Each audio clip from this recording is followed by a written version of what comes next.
ನಮಸ್ಕಾರ.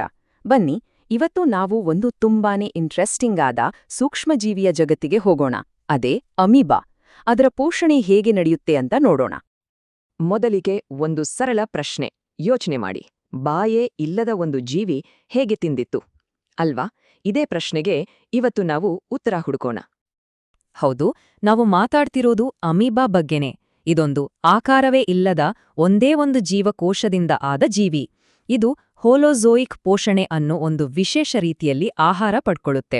ಅಂದ್ರೆ ನಮ್ಮ ತರಾನೇ ಘನ ಆಹಾರವನ್ನ ತಿಂದು ತನ್ನ ದೇಹದ ಒಳಗೆ ಜೀರ್ಣ ಮಾಡ್ಕೊಳ್ಳುತ್ತೆ. ಸರಿ, ಹಾಗಾದ್ರೆ ಈ ಪ್ರಕ್ರಿಯೆ ಹೇಗೆ ನಡೆಯುತ್ತೆ? ಇದರಲ್ಲಿ ಒಟ್ಟು 5 ಮುಖ್ಯ ಹಂತಗಳಿವೆ. ಬನ್ನಿ ಒಂದೊಂದಾಗಿ ನೋಡ್ತಾ ಹೋಗೋಣ.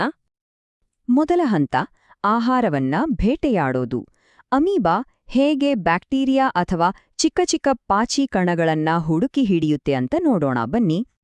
ಅಮೀಬಾಗೆ ಕಣ್ಣುಗಳೇನೂ ಇರಲ್ಲ.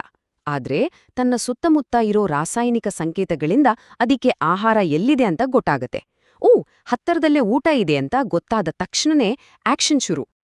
ಇದು ಆಹಾರತೆಯಿಂದೇ ಓಡೋದಿಲ್ಲ, ಬದಲಿಗೆ ತುಂಬಾನೇ ಜಾಣತನದಿಂದ ತನ್ನ ದೇಹದ ಭಾಗಗಳನ್ನೇ, ಅಂದರೆ ಜೀವಕೋಶ ಪೊರೆಯನ್ನೇ ಮುಂದಕ್ಕೆ ಚಾಚುತ್ತೆ. ನೋಡಕ್ಕೆ ಸುಳ್ಳು ಕಾಲುಗಳ ತರ ಕಾಣೋ ಇವನ್ನ ಮಿಥ್ಯಾಪಾದಗಳು ಅಥವಾ ಸ್ಯೂಡೋಪೋಡ್ಸ್ ಅಂತ ಕರೀತಾರೆ. ಈ ಮಿಥ್ಯಾಪಾದಗಳು ಆ ಆಹಾರದ ಕಣವನ್ನ ಸಂಪೂರ್ಣವಾಗಿ ಸುತ್ತುವರೆದು ಅದನ್ನ ತನ್ನ ದೇಹದೊಳಗೆ ಎಳ್ಕೊಂಡ್ಬಿಡುತ್ತೆ. ಹೀಗೆ ಒಳಗೆ ಬಂದ ಆಹಾರ ಒಂದು ಸಣ್ಣ ಗುಳ್ಳೆಯೊಳಗೆ ಸೇರ್ಕೊಳ್ಳುತ್ತೆ. ಇದಕ್ಕೆ ನಾವು ಆಹಾರದ ಕೋಶಕ ಅಥವಾ ಫುಡ್ ವ್ಯಾಕ್ಯೂಲ್ ಅಂತ ಹೇಳೋದು. ಈ ತರ ಆಹಾರವನ್ನ ನುಂಗೋ ಈ ಅದ್ಭುತ ಪ್ರಕ್ರಿಯೆಗೆ ಒಂದು ವೈಜ್ಞಾನಿಕ ಹೆಸರಿದೆ ಗೊತ್ತಾ? ಅದನ್ನ ಫ್ಯಾಗೋಸೈಟೋಸಿಸ್ ಅಂತ ಕರೀತಾರೆ. ಇದರರ್ಥ ಜೀವಕೋಶ ತಿನ್ನುವುದು ಅಂತ. ಎಷ್ಟು ಸಿಂಪಲ್ ಆಗಿದೆ ಅಲ್ವಾ? ಸರಿ, ಈಗ ಆಹಾರ ಕೋಶಕದ ಒಳಗೆ ಬಂದಾಯ್ತು. ಈಗ ಮುಂದೇನು? ಇನ್ನು ಶುರುವಾಗೋದೇ ಅಸಲಿ ಆಟ, ಅಂದರೆ ಜೀರ್ಣಕ್ರಿಯೆ ಮತ್ತು ಹೀರಿಕೆ.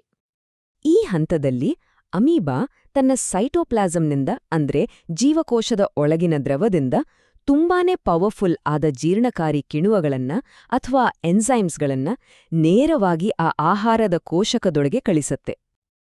ಈ ಎನ್ಸೈಮ್ಗಳ ಕೆಲ್ಸ ಏನು ಗೊತ್ತಾ? ಜೀರ್ಣಕ್ರಿಯೆಯ ಮುಖ್ಯ ಉದ್ದೇಶವೇ ಇದು.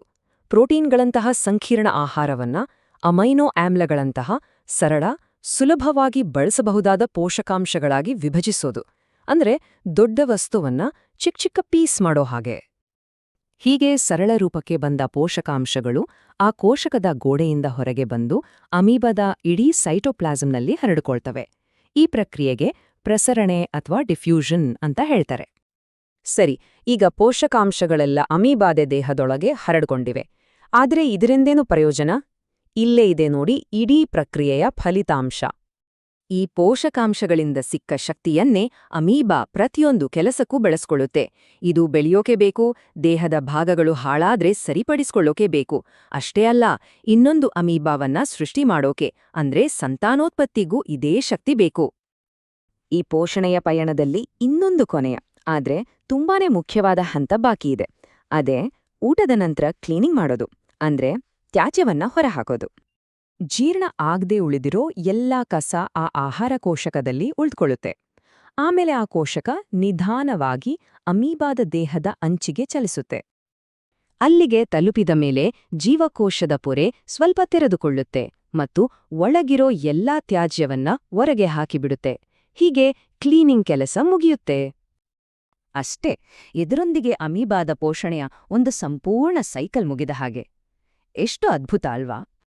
ಒಂದೇ ಒಂದು ಜೀವಕೋಶದೊಳಗೆ ಒಂದು ಸಂಪೂರ್ಣ ಪೋಷಣಾ ವ್ಯವಸ್ಥೆ.